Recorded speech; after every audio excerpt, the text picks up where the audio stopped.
Liberal Democratic পার্টির মতো কাজ করতে চায়, এটা আপনি বলেছেন।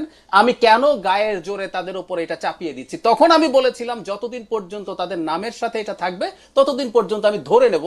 আবারও বলি, আইডেন্টিটি পলিটিক্স আমি বাতিল করে দিতে বলি না, পৃথিবীতে আছে তো, কিন্তু এটা মেনে নিয়ে করতে হবে। এখন আপনি যখন বলছেন আইডেন্টিটি পলিটিক্স আর করতে চায় না, তখন আমি বলেছি আসলে তাদের নামের সঙ্গে থেকে এটা সরিয়ে দিতে হবে।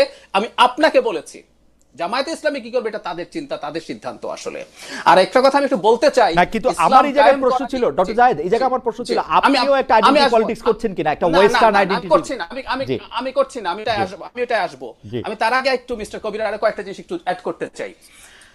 মানে ইসলামের সোল এজেন্সিশিপ জামায়াতে ইসলামীকে দেয়া হয় না। আই এম সরি, আমি একটু পড়ি। মিস্টার মহিবুল্লাহ বাবু নগরী, উনি হচ্ছেন হেফাজত ইসলামের আমির, ওনার 3 অগাস্টের মন্তব্য, জামায়াত ইসলামী একটি ভণ্ড ইসলামী দল, সহি ইসলাম দল নয়, ইসলামী দল নয়। তারা মদিনার ইসলাম নয়, বরং মওদুদি ইসলাম কায়েম করতে চায়।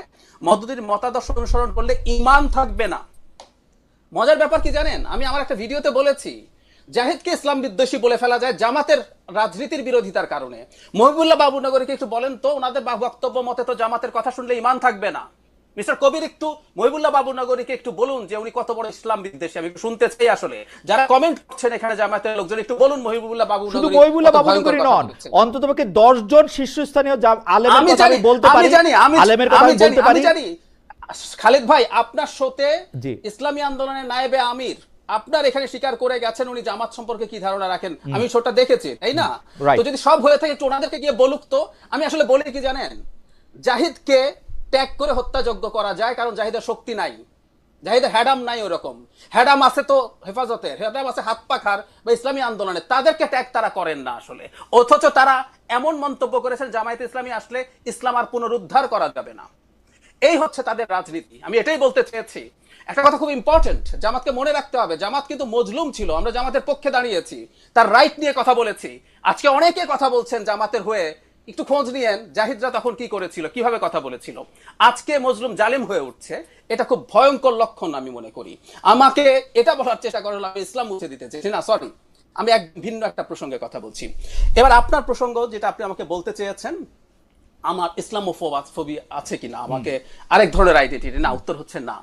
আসলে আমরা রাজনীতি দুটো ভাগে করতে পারি। আমি প্রথম থেকেই, গোড়া থেকেই, ইভেন আমার রেকর্ড আছে, আমি প্রথম আলোতে বাঙালি আইডেন্টিটি পলিটিক্সের বিরুদ্ধে কলাম লিখেছি, আমার এগুলো সব রেকর্ড আছে। আমি ভারতে আমার চ্যানেল নিষিদ্ধ। খুব মজার ব্যাপার, ট্যাগের কথা বলছেন, আমাকে ভারতের ভারতের দালাল বলা হয় যখন জামাতের সমালোচনা করি। ভারতে অফিসিয়ালি যে কয়েকটা ইউটিউব চ্যানেল বন্ধ হয়েছে, এর মধ্যে আমার চ্যানেলটাও আছে। আমি আপনাকে জানিয়ে রাখলাম, আমি এটা নিয়ে দেখিয়েছি, আমার অফিসিয়াল ইমেল আমাকে পাঠানো হয়েছে ভারত সরকারের। আমি আপনাকে একটা প্রশ্ন করতে পারি কিনা, আপনি আইডেন্টিটি পলিটিক্সের বিরুদ্ধে আপনার যে অবস্থান, সেই অবস্থানটার সাথে আমি পরিচিত, আজকে না অনেকদিন ধরে পরিচিত, কিন্তু এইটা আবার একটা ফ্যালাসি কিনা? কারণ হচ্ছে যে আমরা যে মডার্ন স্টেট নামক যে ধারণাটা গইরা তুলছে, সেইটার ক্ষেত্রে তো আমাদের কোনো না কোনো একটা আইডেন্টিটি লাগবে, যেটাতে আমরা এটাকে একটা পলিটি বলতে পারি। তো এইটা আমরা কোথায় পাবো যদি আমি ধর্মটারে বাদ দেই, জাতীয়তাটারও বাদ দেই? না খালেদ, না খালেদ ভাই, এটা যদি বলতেন। এটা হ্যাঁ, একদম এটা ফ্যাক্ট। আসলে আমাদের এই দ্বিতীয় বিশ্বযুদ্ধোত্তর সময়ে যেভাবে স্টেট তৈরি হয়েছে, এটা মূলত আসলে আটলান্টিক চার্টারের উপরে ভিত্তি করে। ওখানে লেখা ছিল প্রত্যেকটা নেশনের তার নিজেকে শাসন করার অধিকার থাকবে। এটা পরবর্তীতে কলোনি সব শেষ হলো এবং আমরা আসলে অবশ্যই জাতি সত্তার ভিত্তিতে জাতি রাষ্ট্র তৈরি হয়েছে। পরবর্তীতে আসলে আমাদের যেটা বলা হয় যে আসলে প্রবলেমটা কোথায়, একটা জাতি রাষ্ট্রের প্রবলেম হচ্ছে এটার আদারিং থাকে। সে কারণে একটা স্টেট ক্রমাগত নেশন স্টেটের জায়গায় সিটিজেন স্টেট হয়ে ওঠা উচিত, যদি সেটা বিদেশ শেষে সবার রাইটকে প্রিজার্ভ করতে চায়। আমি সেটাই চেয়েছি। এখন রাজনীতি দুরকম ভাবে হতে পারে, যেমন ধরুন আপনি আইডেন্টিটিকে বা অন্য কোনো ইডিওলজিক্যাল ইস্যু নিয়ে পলিটিক্স করতে পারেন, আর আপনি ওয়েলফেয়ারকে নিয়ে করতে পারেন। তো যেটা দাঁড়ালো এখন আসলে যখন আইডেন্টিটি নিয়ে পলিটিক্স করেন, আমি যে পলিটিক্সের কথা বলি ওটা আসলে কোনো আইডেন্টিটি না, আমি ওয়েলফেয়ার নিয়ে বলি। আমি এটার জন্য একটা সুন্দর মডেলের কথা বলতে পারি, সেটা হচ্ছে দিল্লিতে অরবিন্দ কেজরিওয়াল এই পলিটিক্স করেছিলেন। বিজেপির মারাত্মক আইডেন্টিটি পলিটিক্সের বিরুদ্ধে দাঁড়িয়ে মানুষের জন্য কি কি ওয়েলফেয়ার নিশ্চিত করবেন তিনি সেটা করেছেন, আর সেটাকে ক্রমাগত বিক্রি করে উনি দুবার জিতেও এসেছিলেন। সো ওই পলিটিক্সটাকে আমি আসলে অ্যাডভোকেট করতে চাই দিল্লিতে। জি জি, দিল্লিতে, মানে তো আমি দিল্লিতে আঞ্চলিক রাজনীতি, না আঞ্চলিক না ঠিক আঞ্চলিকও না। আপনার আমাদের অনেকের হয়তো জানা নেই, ভারতে একমাত্র দল যে একটার বেশি রাজ্যে মানে তৃতীয় মানে ইয়ের পর আর কি, বিজেপি এবং কংগ্রেসের পর একমাত্র দল, মানে তৃতীয় দল যে একটার বেশি রাজ্যে, মানে দুটো হলেও পাঞ্জাবেও কিন্তু আম আদমি পার্টি মুখ্যমন্ত্রী হয়েছে। আমি আমি আমি ঠিক আছে, এটা মাত্র 3টা দলের আছে, আর কোনো দল নাই কিন্তু, থার্ড পার্টি। ঠিক আছে, আমি যেটা বলছি, জি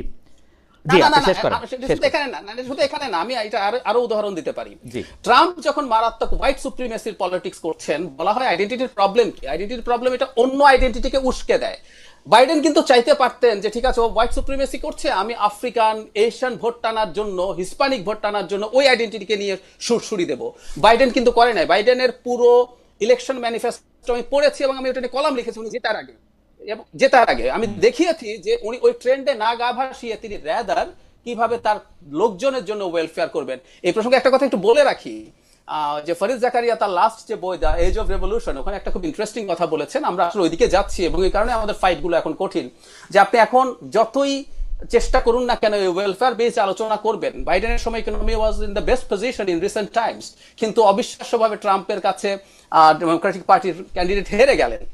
তো এই প্রবণতাগুলো আছে, এই প্রবণতার বিরুদ্ধে আসলে আমার ফাইটটা, আমার কথা হচ্ছে রাজনীতি আমরা করব মূলত জনগণের ওয়েলফেয়ারকে কেন্দ্র করে। আরেকটা কথা বলে শেষ করি, আমরা যখন আইডেন্টিটি নিয়ে অনেক বেশি কথা বলতে থাকি তখন হয় কি, জনগণের সার্ভ করলো কি করলো না। ধরুন বিজেপি বলছে তোমার কিন্তু স্টেট চলে যাইতেছে, মুসলমান তোমার এটা খায় ফেলবে, ওই যে এখানে নিম্নবর্ণের হিন্দুরা খায় ফেলবে, খ্রিস্টানরা তোমার দেশের ক্ষতি করে ফেলতেছে, মিশনারিরা শেষ করে ফেলবে। সো মানুষ আর ওই হিসাব করছে না, আমি তোমার জন্য রাম মন্দির বানাবো, আমি তোমার জন্য ওটা করব। এসবের মধ্যে ভুলিয়ে মানুষকে ঢুকিয়ে রাখা যায় এবং এটাই দিনের শেষে মানুষকে ওয়েলফেয়ার থেকে সরিয়ে আনে। দ্যাট ইজ ওয়াই এটা করছি। আর একটা ব্যাপার আছে, একটু যোগ করি, আইডেন্টিটি নতুন আইডেন্টিটি করে এবং আদার করে। যে আপনি ট্যাগের কথা বলছেন, ট্যাগের কারণও কিন্তু আসলে মূলত আইডেন্টিটি। আপনি যখন মনে করছেন জামাতে ইসলামের পক্ষে কথা না বলা ইসলাম বিদ্বেষ, আপনি ইসলাম বিদ্বেষী ট্যাগ দিয়ে দিচ্ছেন।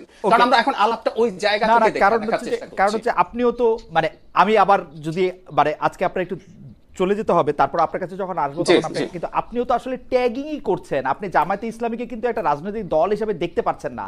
জামায়াতে ইসলামী দেখার আগে তাহলে আপনি পরে আবার আপনাকে বলি, মানে আপনার কি হচ্ছে আমি দেখি। আপনি জামায়াতে ইসলামী ডক্টর শফিকুর রহমান দেখতেছেন না, জনাব এস এম শাহরিয়ার কবির দেখতেছেন না, আপনি দেখতেছেন যে একটা ইসলামিক দল।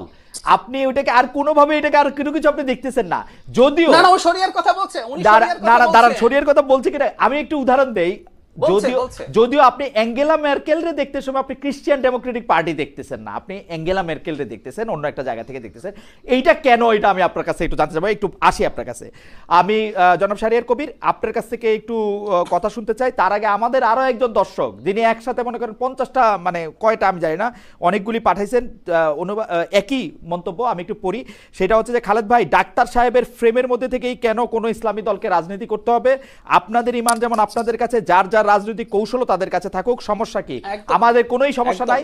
এই মানে আমি ডাক্তার সাহেবের ফ্রেমিং এ কেউ রাজনীতি করুক সেটা আমিও চাই না, ডাক্তার সাহেব চান কিনা জানি না। খালেদ ভাই আমি একটু জবাব দিয়ে দিই। না জবাব দিয়ে একটু পরে দিন, একটু পরে দিন। না একটু পরে দিয়ে আপনার কাছে আসবো। আমি একটু জনাব শাহরিয়ার কবিরের কাছে যেতে চাই। জনাব শাহরিয়ার কবিরকে একটু শোনা দরকার। তার আগে আমি দর্শকদের কাছে জানতে চেয়েছিলাম, ডাকসু নির্বাচনে এবার ছাত্র শিবিরের বিজয়, হাসিনা আমলে শিবির ট্যাগ দিয়ে নির্যাতনে বড় পরাজয় মনে করেন আইন উপদেষ্টা ডক্টর আসিফ নজরুল। প্রিয় দর্শকের পর্যবেক্ষণ সঠিক বলে মনে করেন কিনা? শতকরা 85% মনে করেন সঠিক, শতকরা 15% মনে করেন সঠিক না। 87,000 দর্শক ভোট দিয়েছেন আমাদেরকে। ব্যারিস্টার শাহরিয়ার কবির, আমি আপনার কাছ থেকে একটু জানতে চাইবো যে প্রথম যে ব্যাপারটা, যে মুক্তিযুদ্ধের কথা বললে ভোট কমবে এরকম ইনফারেন্স আনতেছেন হচ্ছে অনেকে, অতীতের কথা বললে ভোট কমবে এরকম ইনফারেন্স আনতেছে অনেকে। তা আপনিও কি সেরকম মনে করেন কিনা যে বাংলাদেশের রাজনীতিটা এমনও হওয়া উচিত 71 নিয়ে কোনো রকম কোনো কথা হবে না, মুক্তিযুদ্ধ নিয়ে কোনো কথা হবে না, যদি কথা হয় সেই কথাটার মধ্যে থেকে এতদিন যে কথাগুলি ছিল সেই কথাগুলিকে ভারতীয় বয়ান বলে কথা শুরু করতে হবে? এই তো এইটা না করলে বাংলাদেশের রাজনীতিটা ঠিক হবে। মুক্তিযুদ্ধ নিয়ে কোনো কথা বলা যাবে না, রাজাকার নিয়ে কোনো কথা বলা যাবে না, কথা বলতে হবে হচ্ছে কি নিয়ে সেটা আমরা শুনতে চাই। এবং আমরা যেটা জানতে চাই আপনার কাছে, যে ইসলামিক শাসন হলে জামাত ইসলামী যে ধরনের শাসন প্রতিষ্ঠা করতে চায়, বর্তমান শাসন ব্যবস্থা বিশেষ করে দুইটা দিকে বিচার বিভাগ এবং অর্থনীতির ক্ষেত্রে সেটা কি পার্থক্য আনবে? আমি শরিয়া নিয়ে প্রশ্ন করতে চাই না, আমি বলতে চাই যে বিচার বিভাগ এবং অর্থনৈতিক আলাদা কি পার্থক্য আনবে। পাশাপাশি আমি এই প্রশ্ন করতে চাই, 1971 সাল থেকে এই পর্যন্ত বাংলাদেশ স্বাধীন হওয়ার পরে বা আমি